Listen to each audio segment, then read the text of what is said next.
teaches that everything in the universe happens according to the grand plan. But the stranger that arrived in Halcyon was an unplanned variable. From the moment he landed in Emerald Vale, his actions altered the course of history. The events on Tartarus brought about the end of the board's authority.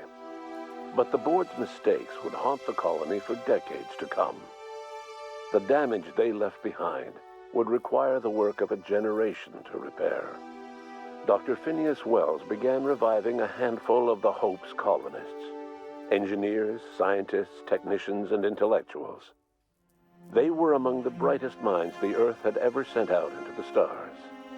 The Hope scientists and engineers woke up in a colony descending headlong into total collapse.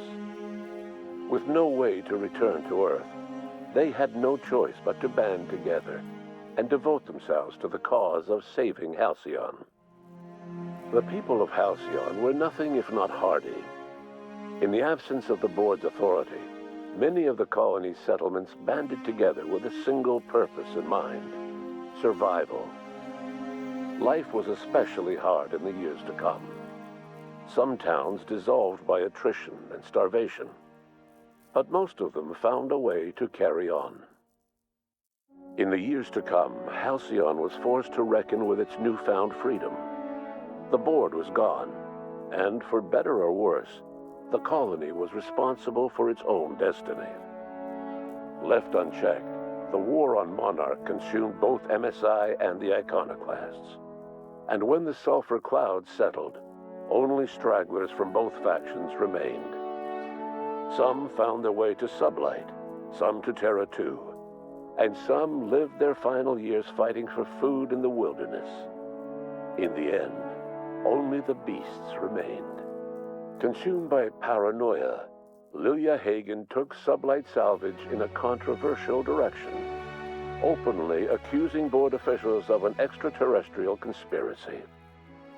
One day, an accident at the Groundbreaker's docking bay silenced her forever. Time would tell if her replacement could keep the Sublight family together. The collapse of Edgewater left its workers bereft of any purpose in life. Most of them made their way to Adelaide McDevitt's camp, hoping to ingratiate themselves into her favor. Adelaide accepted only a few to her community. The rest were turned away and likely died of starvation.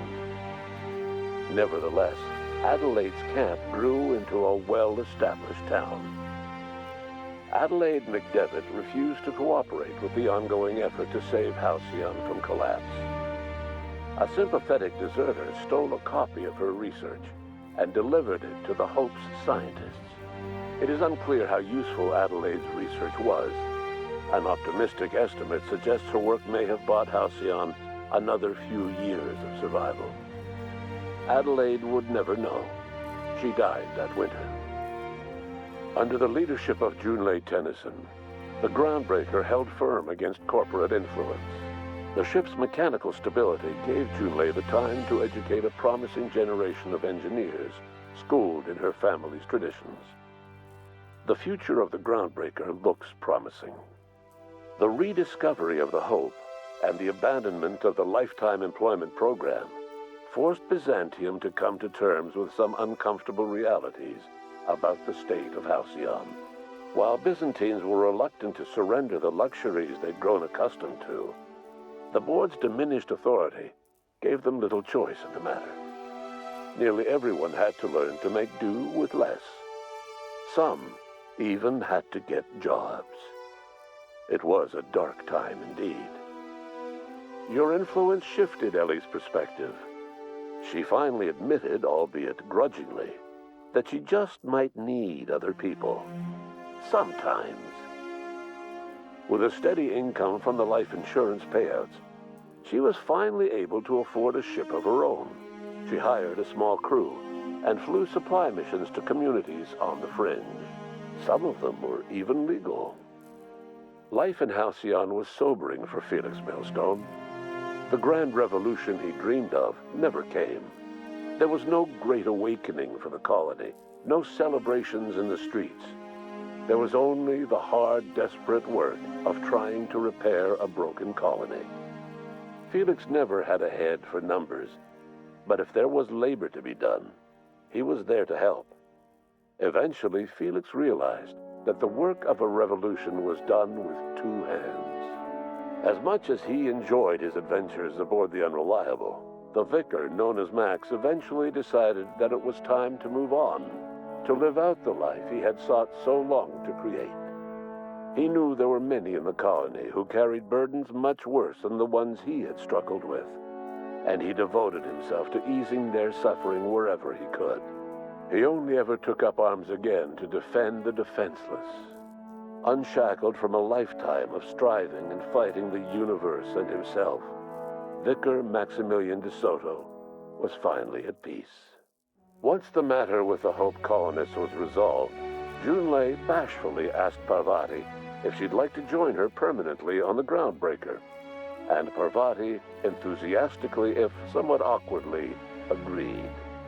The stories of her adventures spread across the colony, and Parvati soon found herself the center of attention. Having served as the engineer of a renowned spacecraft, tramp freighters and wildcat miners sought her out by name, and in no time, she was a fixture in the Groundbreaker's mechanical ecosystem. She and Junlei were never far apart. Nyoka returned to Monarch to take another crack at making a permanent life for herself. She formed the Charon Group, a mercenary outfit of ragtag survivalists and wilderness experts. Anyone in need of a guide or just looking to throw back a beer and swap stories could find her camping on the trail or clearing an infestation. The SAM unit that accompanied you spread awareness of the product line's superior sanitation and maintenance capabilities across what was left of the colony. This led to a boost in SAM unit sales. Did you know that SAM units are the longest-lasting, toughest-acting cleaning solution in Halcyon? Minister Clark was released from house arrest, and his contact with you gave him a sense of renewed purpose and vigor. Once it became clear that no help would be coming from Earth, he threw his considerable efforts and talents into helping Halcyon manage the crisis before it. It was widely suspected that Sophia Akande was the true power behind Chairman Rockwell. However, after the riots on Tartarus, she was never again seen in the colony. Various theories circulated as to her fate. Some believed she boarded an interstellar ship capable of journeying to a distant colony. Others believed she died trying to escape Tartarus. Some few suggest she fled to Monarch, where she continued to live among a small band of loyalists. There is another theory, which suggests that Sophia's encounter with you changed her, and she deliberately retreated from public view, but continued supporting the colony in secret. When Dr. Wells began reviving the Hope's colonists, he found himself with a sudden windfall of additional supplies and resources, courtesy of an anonymous donor. If Wells knew who his supplier was, he never told a soul. Chairman Rockwell served as the public face for the changes in Halcyon to come. Whenever you needed strings pulled or a voice to sell a policy change, Rockwell was only too happy to oblige. As for Dr. Phineas Wells, he spent his remaining years in his orbital lab. He was never able to come to terms with his own past, troubled by the decision of placing all his faith in the first colonist he ever revived, the infamous captain of the Unreliable. The revival project yielded mixed results. Phineas, weighed down by limited support and his own guilt, struggled to revive more than a handful of scientists and engineers. They made a heroic effort to solve the colony's problems, but with small numbers and facing long odds, their solutions never caught on. Only a few of the Hope's colonists were successfully revived. Wells died before he could see the fruits of his labor. He passed away a haunted man, crushed by the guilt of his failures. Small, petty factions squabble over what remains of the colony. Every attempt to reach out to Halcyon's neighbors is met with silence. And what about you, the unplanned variable in the history of Halcyon? Long after Wells passed away, you carried on his work with more energy, determination, and brilliance than he could ever muster. The years that followed were hard, but Halcyon survived by the efforts of the hope's most promising colonists, the greatest of which was you.